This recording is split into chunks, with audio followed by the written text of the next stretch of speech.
No silêncio da noite, ele sussurrou o segredo que a esfera não podia contar. O ar em Vila Madalena ainda cheirava ao café coado de Marina, um refúgio tecido com a rotina e o aroma do luto. Mas, naquela terça-feira chuvosa de março, a notícia global sobre a esfera de Buga, um artefato de geometria impossível, rompeu a solidez do cotidiano. Pedro, seu filho de 5 anos, despertou subitamente do silêncio de seu sono. Sentou-se na cama e, com uma voz pequena, mas carregada de uma cadência que não era sua, disse a frase que congelou o sangue da mãe. A esfera não caiu, mãe. Ela pousou. A prova veio no giz na manhã seguinte. A calçada cinzenta da Vila Madalena estava coberta por desenhos de padrões geométricos complexos, idênticos aos divulgados pela mídia, mas com um detalhe que o público e os jornais desconheciam. Ela apertou a mão pequena dele, sentindo a familiaridade do amor que a ancorava. Mas no centro dos rabiscos, o garoto havia traçado com precisão cirúrgica o exato local onde os cientistas buscavam um mecanismo de abertura. E por um segundo, a mãe ouviu a voz grave de novo, sussurrando sobre a neve que vem dos cometas azuis. Uma sabedoria que não cabia em seus 5 anos. Ela precisava de lógica, de um diagnóstico, antes de aceitar que o impossível tinha escolhido sua sala de estar. E foi então que Marina precisou convencer o mundo racional a olhar para a calçada e questionar a própria física. A rotina de Marina Silva no coração da Vila Madalena, em São Paulo, era uma tapeçaria de cores suaves e sons contidos, tecida diariamente com a urgência silenciosa do cotidiano. Seu refúgio não era feito de grandes fortunas, mas do aroma persistente do café coado, que era sua âncora mais segura contra o vendaval da memória. Marina, uma designer gráfica com a mente voltada para a lógica e a estética, buscava na precisão de seu trabalho a solidez que a vida havia lhe tirado com a perda precoce do marido. Ela acreditava, com uma fé que era quase um ato de resistência, que o amor era a única constante capaz de manter a ordem em um cosmos que se mostrava a cada dia mais imprevisível e caótico. O centro daquela constelação familiar era Pedro, um menino de apenas 5 anos, com olhos castanhos que pareciam absorver mais luz do que refletiam. Pedro era calmo, de imaginação rica, mas ainda contida dentro dos limites confortáveis da infância paulistana.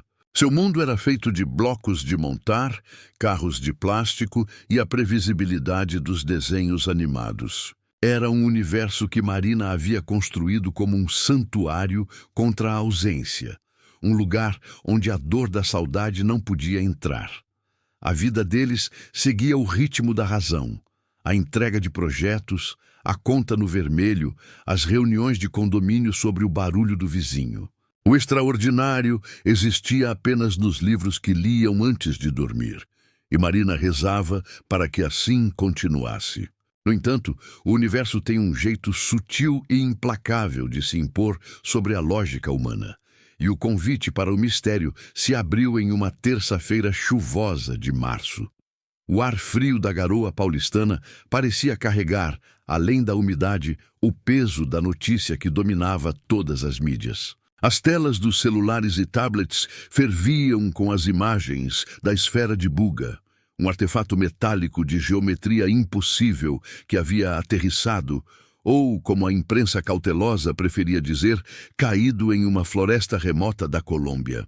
Era um objeto que, em sua perfeição absoluta e ausência de soldas, desafiava a matemática, a engenharia e, sobretudo, o bom senso científico. A esfera de Buga tornou-se o enigma científico do século, um convite silencioso para que a humanidade admitisse, em uníssono, sua mais profunda ignorância. Marina acompanhava os flashes de notícia em seu tablet, enquanto Pedro brincava no chão da sala. Ela tentava se concentrar nas curvas do objeto, nas teorias dos especialistas em física, mas a notícia parecia distante, uma nota de rodapé na sua vida de mãe solo. Ela sentiu o primeiro toque da estranheza, não pela esfera em si, mas pela reação do filho. Pedro parou de traçar seu dragão e, com o dedo sujo de giz, apontou para a tela. Um gesto que não era o de uma criança que vê algo interessante, mas o de alguém que reconhece uma velha e importante conhecida. Ele se levantou e, em vez de voltar aos seus brinquedos, subiu na cadeira da cozinha, pegou uma folha de papel e começou a desenhar com uma intensidade febril. A caneta escorregava em suas mãos, mas as linhas que surgiam não eram tortas. Eram padrões complexos que repetiam a estranha geometria da esfera, mas com uma velocidade e uma precisão que jamais se viu em alguém de sua idade. Marina tentou ignorar, atribuindo aquela sincronia a um mero acaso, a absorção subliminar de imagens que piscavam na televisão. Ainda assim, a noite chegou e levou com ela a superficialidade da razão. O evento que romperia a normalidade se deu no silêncio denso da madrugada, quando São Paulo parecia finalmente exalar a tensão do dia. Marina foi despertada por um som que não era um grito ou um choro, mas uma cadência. Pedro estava sentado na cama, sob a luz fraca que vinha do corredor. Seus olhos castanhos, geralmente tão cheios de inocência infantil, estavam fixos em um ponto invisível no teto. Ele não estava agitado, estava estranhamente solene. O silêncio da noite foi quebrado, não por um pesadelo, mas por uma certeza.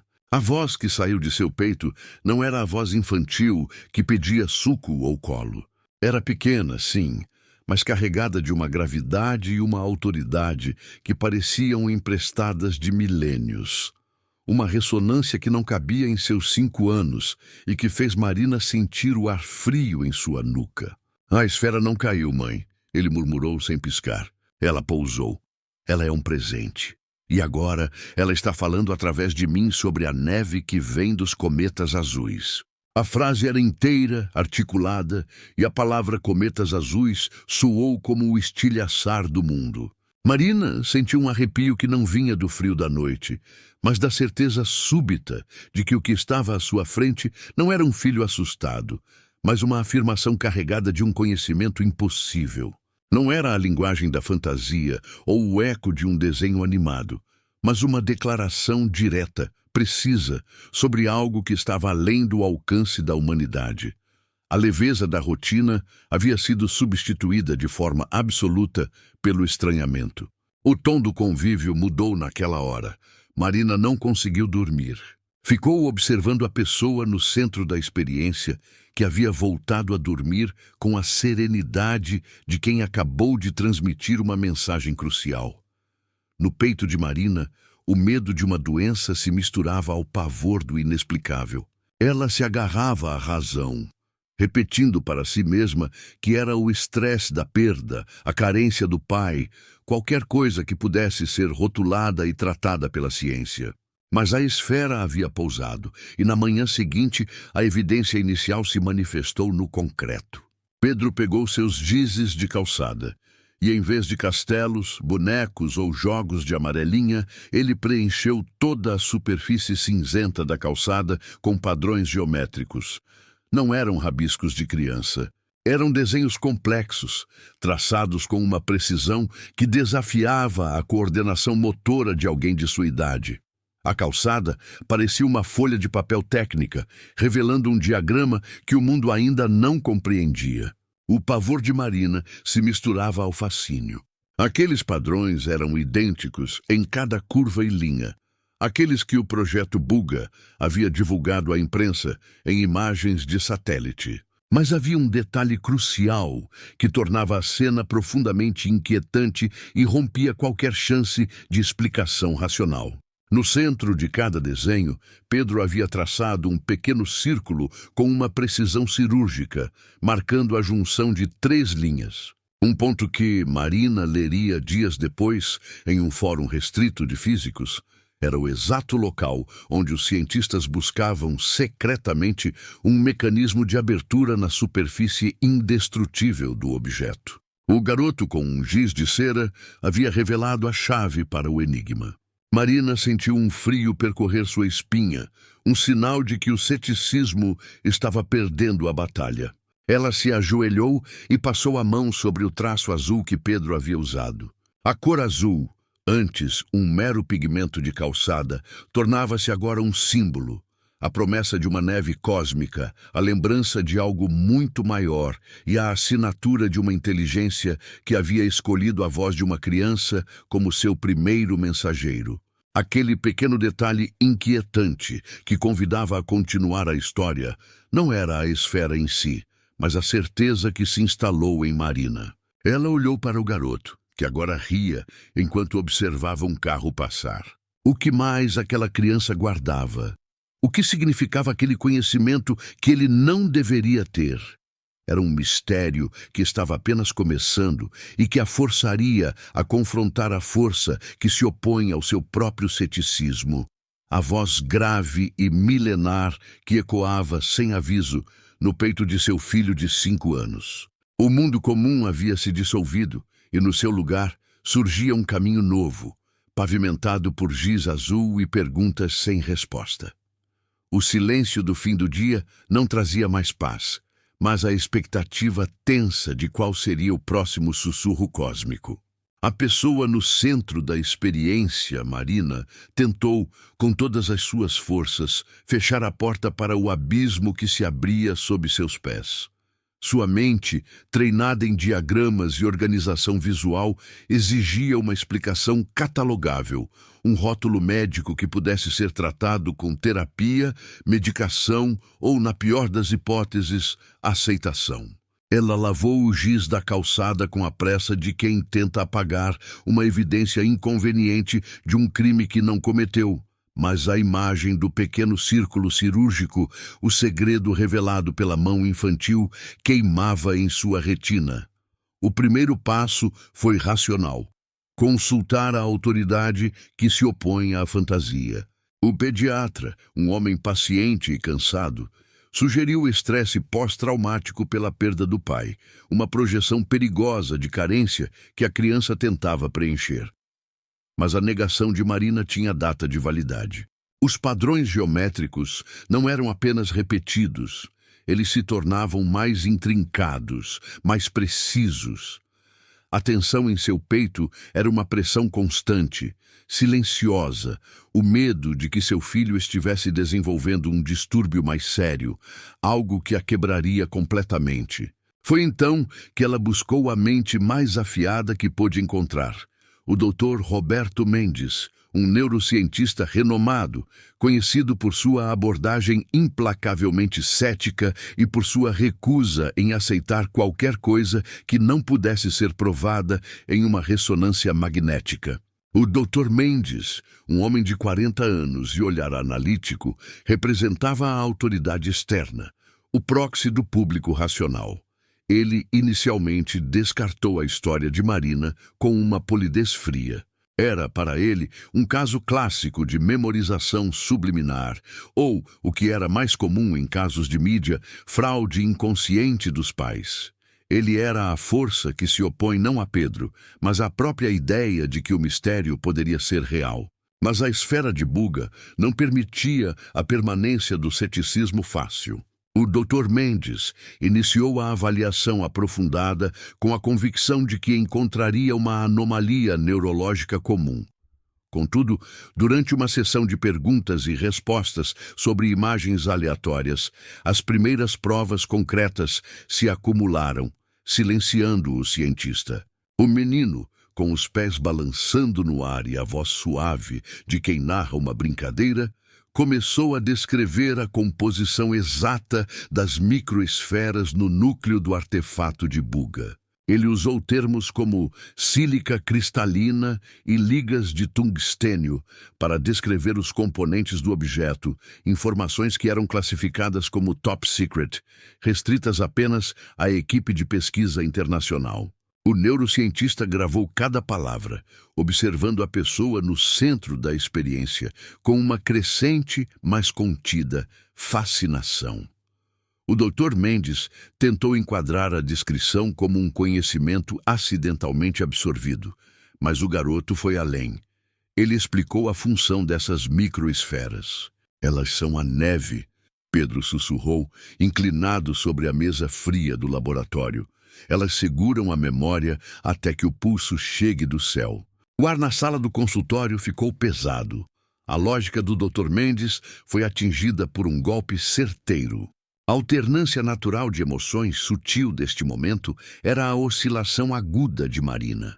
Ela sentiu um alívio, a subida da emoção, com o laudo médico preliminar que afastava a possibilidade de uma doença grave, como um tumor ou esquizofrenia precoce. O cérebro de Pedro estava saudável, mas esse alívio se chocava imediatamente com a descida brusca para um medo muito mais profundo. Se a causa não era a doença, a explicação estaria em um território muito mais estranho do que a própria patologia. O inexplicável se tornava o novo diagnóstico. O envolvimento da família acirrou a tensão, transformando a casa de Marina em um pequeno campo de batalha ideológico. A avó de Pedro, uma senhora de fé simples e profunda, uma aliada que acreditava, via no neto um sinal de um dom espiritual, uma reencarnação de algo puro e antigo. Ela acendia velas e orava, pedindo proteção para a alma do menino. Em contraste, o tio de Marina, um engenheiro químico pragmático e arrogante, a presença que resiste, o ceticismo em carne e osso, via apenas a necessidade urgente de internação psiquiátrica. Ele falava de delírio, de grandeur e manipulação inconsciente, exigindo que Marina parasse de reforçar a loucura. A pessoa no centro da experiência estava sendo puxada para dois extremos, tentando manter seu filho no meio.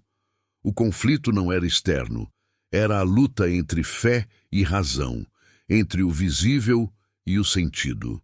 O teste profissional se deu de forma dramática.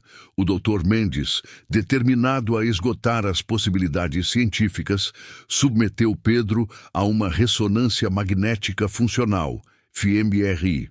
A máquina zumbia no silêncio do laboratório de ponta. Esperavam o silêncio da anomalia, o sinal da patologia. O resultado preliminar não encontrou nenhuma lesão, nenhuma má formação, nenhuma causa física para a sabedoria cósmica do menino. A mente era, estruturalmente, perfeita. Mas durante a análise das ondas cerebrais, a anomalia se revelou. A equipe do Dr. Mendes registrou uma atividade cerebral atípica, que ele descreveu em seu relatório como em sincronicidade com um sistema de comunicação de banda larga externa. Não era o cérebro criando o conhecimento, era o cérebro recebendo-o, como uma antena sintonizada em uma frequência que o resto da humanidade havia esquecido. O gráfico na tela mostrava as ondas cerebrais de Pedro pulsando em uníssono com um sinal que parecia vir do exterior da sala, do exterior do prédio, talvez do exterior da própria Terra. O Dr. Mendes sentou-se em sua cadeira, sua autoridade abalada pela primeira vez em décadas. A tensão crescia de forma contida naqueles corredores assépticos. Não havia gritos ou sustos, apenas o desconforto e a dúvida que agora contaminavam o ar e a ciência. A prova final do Dr. Mendes não refutava o mistério. Ela o validava com a linguagem da física e da neurociência. A busca por uma explicação racional havia chegado ao seu limite, e o que restava era a necessidade de aceitar uma realidade que desafiava todos os livros de medicina. Marina olhou para o gráfico, sentindo o terror e a atração. Seu filho não estava doente. Ele era uma ponte. O silêncio do laboratório foi quebrado pelo murmúrio suave de Pedro, que havia acabado de sair do scanner. Ele olhou para a mãe, depois para o Dr. Mendes e disse uma última frase antes de pedir uma bala. Quando a esfera tocar, o céu vai abrir. O pulso já está perto, doutor, e ele está vindo para São Paulo. A afirmação era um detalhe inquietante que convida a continuar. O artefato metálico, o enigma de Buga, estava a caminho da cidade. A sincronicidade do inexplicável estava prestes a se manifestar fisicamente, e a pequena família da Vila Madalena, junto ao neurocientista racional, estava agora presa no centro de um mistério que havia começado com um sussurro de cometas azuis e que culminaria em uma revelação que mudaria tudo. O medo havia se transformado em um destino. A fronteira entre o que é possível e o que a mente se recusa a aceitar é feita de linhas finas. Para Marina, a última linha de defesa, a lógica que a mantinha sã após o veredito científico do Dr. Mendes, estava prestes a se romper. A certeza de que seu filho era uma antena, um receptor sintonizado em frequências cósmicas, já havia substituído o medo da doença. Mas o ser humano precisa de mais do que dados, precisa de emoção. E a maior das revelações é sempre aquela que toca a dor mais íntima.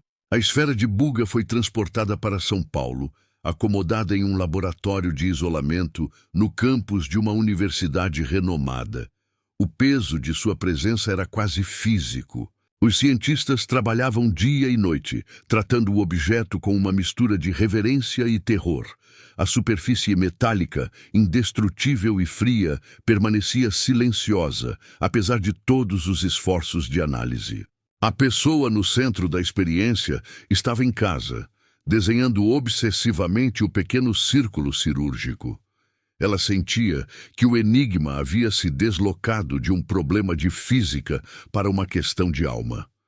A espera era tensa, um silêncio carregado que antecede uma tempestade. A quebra da lógica aconteceu em um momento de ironia fria. Marina estava com Pedro na sala de espera de um dos laboratórios de pesquisa, enquanto o Dr. Mendes tentava uma nova série de exames com a esfera. De repente, a sala, feita para abafar sons externos, pareceu vibrar com um ruído grave. Não era alto, mas era profundo, ressonante, como se o chão estivesse sendo lentamente massageado por uma força invisível. A esfera de Buga havia finalmente emitido um sinal, um pulso regular de baixa frequência, indecifrável pela aparelhagem comum. Neste instante, Pedro parou de desenhar um dinossauro. Seu corpo, antes relaxado, ficou rígido. Os olhos castanhos, antes tão vivos, fixaram-se em um ponto distante, sem piscar. A respiração do menino se tornou superficial. Ele não estava assustado. Estava, de forma perturbadora, em transe. Marina tentou chamá-lo, mas a voz não saiu. A mão do menino, guiada por uma força que ela não conseguia explicar, estendeu-se e pegou um bloco de notas de um cientista desatento. Seus dedos, com uma velocidade e uma coordenação que não pertenciam à sua idade, rabiscaram uma mensagem. Não era uma língua conhecida. Eram símbolos, linhas complexas, e no centro a exata geometria da esfera, mas com um adendo de setas e diagramas que pareciam explodir em todas as direções. Enquanto a caneta se movia, a voz infantil de Pedro sussurrou. E desta vez, o sussurro não era sobre o cosmos. As revelações íntimas que se seguiram foram inéditas e esmagadoras para Marina, atingindo o ponto de virada de sua fé. O menino não falava mais da sílica ou do tungstênio. Ele sussurrava um detalhe desconhecido e inconfessável sobre o último dia de seu falecido pai. Um pedido de perdão que o marido de Marina nunca conseguiu verbalizar, ligado a um pequeno objeto que ela havia perdido anos antes, uma chave de prata que ela guardava em uma caixa esquecida. Ele disse que me perdoa pelo que não foi dito. A voz de Pedro ecoou na quietude da sala de espera, a gravidade do som colidindo com a fragilidade de sua presença. E ele está grato por você ter guardado a chave do carro, mãe. A prateada. Era a lembrança mais feliz. Marina sentiu o golpe da verdade. Ninguém sabia sobre aquela chave, perdida sob o sofá, nem sobre o último pedido silencioso de perdão de seu marido, feito em um momento de fragilidade que ela havia tentado enterrar. O corpo de Marina estremeceu, e ela teve que se agarrar à cadeira para não cair. A força que se opunha, seu ceticismo racional, desmoronou em um milésimo de segundo. A esfera, ou o que quer que estivesse falando através do garoto, havia ultrapassado a barreira da ciência e invadido a santidade da dor pessoal. Este foi o carrossel emocional mais forte de toda a experiência. O impacto da dor da saudade e da culpa não resolvida, a descida da emoção, o trauma revivido, se chocou em seguida com a esperança absoluta, vertiginosa, de um contato real com o amor que havia partido. A subida vertiginosa da esperança, a catarse, era a prova inegável de que a morte não era um fim, mas uma pausa. Mas essa subida de euforia e esperança mergulhou abruptamente no terror, a descida no pavor de usar o próprio filho como uma ponte, um canal para o luto alheio. O que era Pedro? Um médium, um profeta ou a reencarnação de algo vasto e antigo? A nova prova visual, o rabisco no bloco, era a chave para a cosmologia. Não era uma língua conhecida, mas uma equação complexa que, quando analisada às pressas pelos cientistas que se aproximaram, referia-se a uma fonte de energia a ser liberada por entidades que Pedro havia nomeado, os cometas azuis. Eles não eram meros corpos celestes. A equação os descrevia como grandes massas de cristais de gelo cósmico, capazes de, ao se desintegrarem, liberar um conhecimento latente, uma memória que a humanidade havia esquecido. A dúvida racional de Marina transformou-se em uma busca emocional e espiritual desesperada. O enigma não era mais a esfera, mas a alma de seu filho. A pessoa no centro da experiência não buscava mais a cura, mas a compreensão. Ela olhou para o Dr. Mendes, cujos olhos agora carregavam a mesma perplexidade e o mesmo temor. Ambos sabiam que haviam passado um limiar. O pulso da esfera de Buga parou, e Pedro voltou à sua normalidade infantil, olhando para a mãe com um sorriso cansado. Ele simplesmente disse, sem a gravidade de antes: "Mamãe, agora a esfera está feliz. Ela está pronta para que o pulso comece." A busca havia se transformado em preparação. O silêncio que se seguiu não era de paz, mas de expectativa. Havia um confronto final e inadiável se anunciando, e ele não seria travado em laboratórios, mas no campo de batalha entre a fé e a razão, que agora coexistiam, tensas, no coração de Marina. O garoto havia destravado a chave para o enigma científico, mas mais importante, para o segredo íntimo de sua própria mãe. E esse detalhe inquietante que convida a continuar era a certeza de que a esfera não estava apenas falando com o mundo, mas sussurrando segredos familiares. O tempo é uma ilusão que só se desfaz quando a verdade se impõe. Para Marina, a verdade era um pulso eletromagnético emitido pela esfera de Buga, e a única forma de compreendê-la era aceitar o inaceitável. Após a revelação íntima, a pessoa no centro da experiência não lutava mais contra a realidade. Ela lutava por uma resposta. A dúvida sobre a origem das memórias cósmicas do filho deu lugar à necessidade de agir. O Dr. Mendes, agora transformado de cético em buscador, organizou o encontro. Era uma decisão arriscada, lutando contra o protocolo de isolamento internacional. O argumento era simples. A esfera havia se comunicado através da criança uma vez, e para que o mundo entendesse o enigma, precisariam daquela ponte novamente. O confronto final e emocional não ocorreria em um campo de batalha, mas em um laboratório asséptico, um palco frio para um drama de proporções cósmicas. Pedro foi levado ao laboratório de isolamento da esfera. O ambiente era de alta segurança, revestido de metal e silêncio. A esfera de Buga, majestosa e inerte, repousava sobre uma plataforma central, refletindo as luzes frias do ambiente. Marina insistiu em acompanhar o filho, lutando contra a força que se opõe. O protocolo científico do Dr. Mendes. A mãe, que antes temia a loucura, agora temia a separação. Ela precisava estar lá, um pilar de amor e razão no centro do inexplicável. O Dr. Mendes, observando a determinação de Marina, cedeu. A ciência precisava de testemunhas, mas o coração de Marina precisava de proximidade. A tensão atingiu o pico quando a porta hermética do isolamento se fechou. A sala foi imersa em um silêncio quase absoluto, um vácuo sonoro que parecia amplificar a respiração de cada um. Este silêncio, denso e sensorial, era a preparação para o momento de maior tensão emocional. O único som audível era um zumbido fraco e persistente emitido pelo artefato, o pulso de baixa frequência, o chamado. Pedro, de mãos dadas com a mãe, fechou os olhos. Seus 5 anos desapareceram.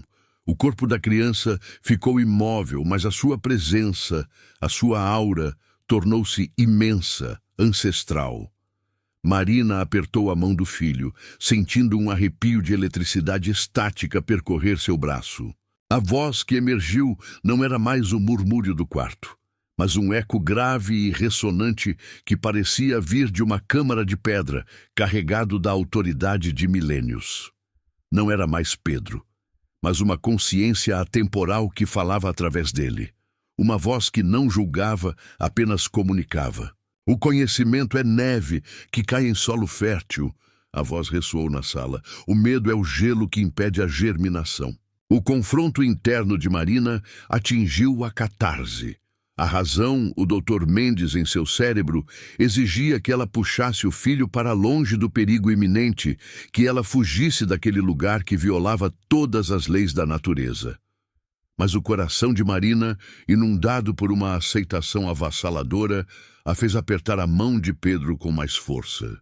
A mãe sentiu uma paz que vinha do entendimento de que a vida e a morte eram apenas partes da mesma jornada. O medo foi substituído pela empatia, pela esperança e pela certeza de um propósito cósmico.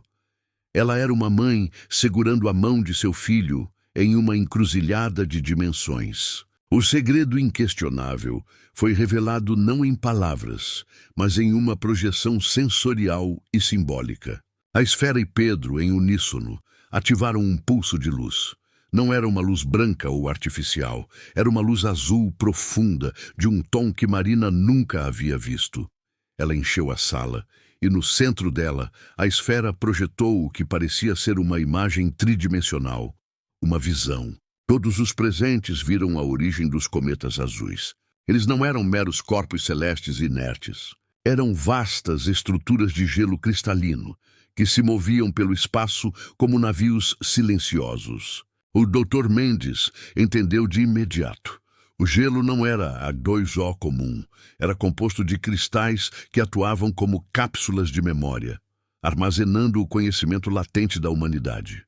Ao se desintegrarem na atmosfera terrestre, essas cápsulas liberavam as microesferas de sílica e tungstênio, ativando receptores naqueles que estavam prontos, pessoas como Pedro. O garoto havia destravado a chave para o despertar da humanidade, não como um profeta religioso, mas como um catalisador biológico.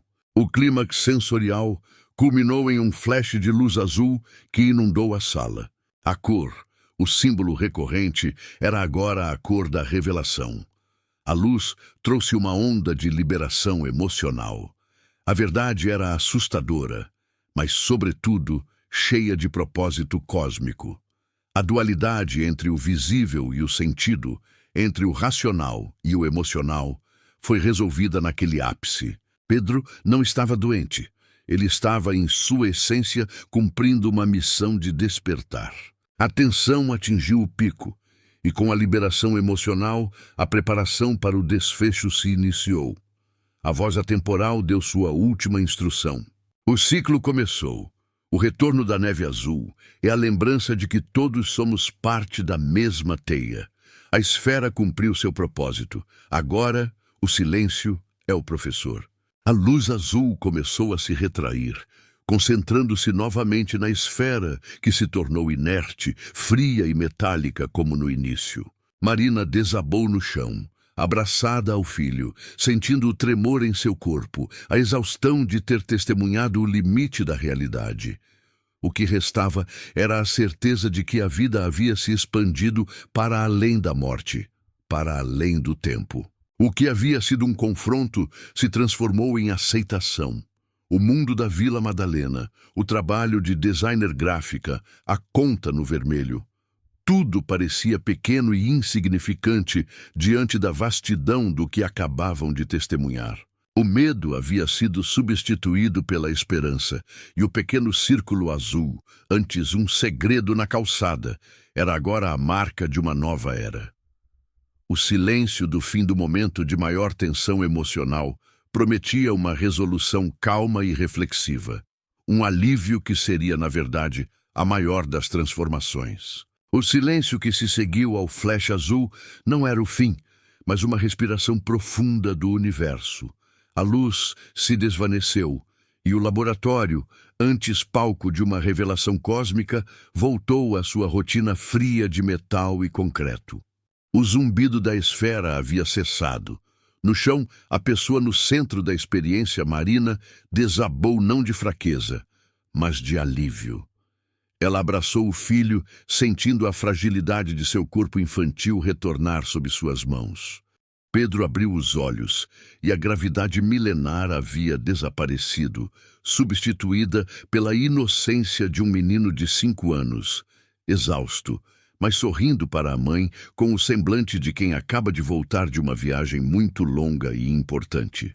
"Eu te amo, mamãe", ele sussurrou, e a simplicidade da frase era para Marina mais forte do que qualquer equação de física. A resolução do conflito não se deu pela destruição do mistério, mas pela transformação das testemunhas. A força que se opõe à fé, o Dr. Roberto Mendes, estava de pé, imóvel ao lado da esfera inerte. Seus olhos, antes tão cheios de lógica cirúrgica, agora carregavam o peso da humildade. O cientista que havia buscado a anomalia neurológica encontrava-se diante de uma evidência que transcendia sua ciência. Ele não disse uma palavra, mas seu silêncio era mais eloquente do que tratados inteiros. Sua lógica fria havia sido silenciada, e o homem se tornou o maior proponente da nova investigação, o primeiro embaixador da verdade que havia testemunhado. A esfera havia cumprido seu papel, não como um objeto de estudo, mas como um despertador cósmico, e agora o Dr. Mendes era um dos primeiros a acordar. Marina encontrou sua paz emocional em um entendimento profundo que superava o mero luto. A alma de seu filho não era apenas sua. Estava ligada a algo vasto, um ciclo de memórias e despertar. Mas essa conexão cósmica não diminuía o amor materno. Ao contrário, o magnificava. O menino havia servido como ponte, não apenas para o conhecimento da humanidade, mas para o perdão que ela tanto ansiava do falecido marido, uma promessa de continuidade que a morte havia silenciado. A pessoa no centro da experiência entendeu que a vida era um contínuo. Ela já não temia o inexplicável. Ela o aceitava como uma camada mais profunda da realidade.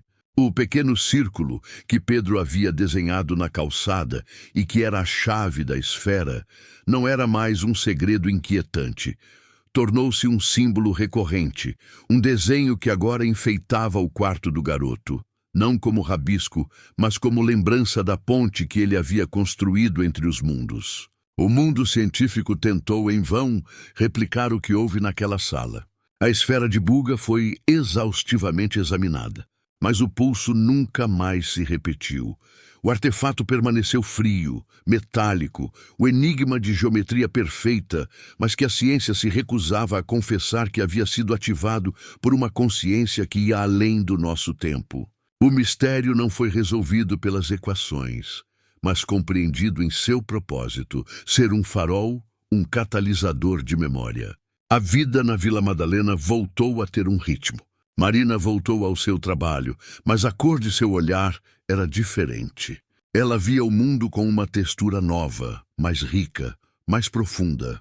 As pessoas ao seu redor pareciam absortas em problemas triviais, e ela sorria com a melancolia suave de quem conhece o roteiro, mas não pode revelá-lo. O desfecho, porém, precisava de uma prova final, de um toque poético que selaria a verdade para aqueles que haviam ouvido a voz atemporal. O menino havia previsto a chegada da neve que vem dos cometas azuis.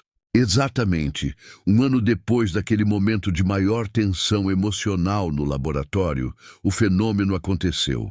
O céu de São Paulo, no auge de um verão atipicamente frio, testemunhou um evento anômalo que a meteorologia jamais conseguiria explicar.